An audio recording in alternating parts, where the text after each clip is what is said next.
ATM मध्ये तुम्ही पैसे काढता, पण कधी विचार केला आहे का, हे लाखो रुपये एटीएम मध्ये भरतो तरी कोण? आणि एटीएम ला कसं कळतं की आता किती पैसे शिल्लक आहेत?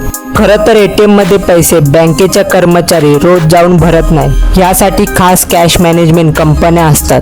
उदाहरणार्थ CMS, हितांशी कॅश मॅनेजमेंट सारख्या कंपन्याची सुरक्षा व्हॅन बँकेतून रोख रक्कम घेऊन एटीएम पर्यंत पोहोचवते. पैसे भरताना एटीएम मधील प्रत्येक नोट मशीन स्कॅन करते आणि त्याची नोंद सिस्टम मध्ये जाते. आता सर्वात मजेदार गोष्ट, एटीएम सतत बँकेच्या सर्व्हरशी जोडलेला असतं. त्यामुळे एटीएम मध्ये किती पैसे शिल्लक आहेत, कोणत्या नोट संपल्या आहेत आणि पैसे कधी भरायचे आहेत हे बँकेला रिअल टाइममध्ये दिसत असतं.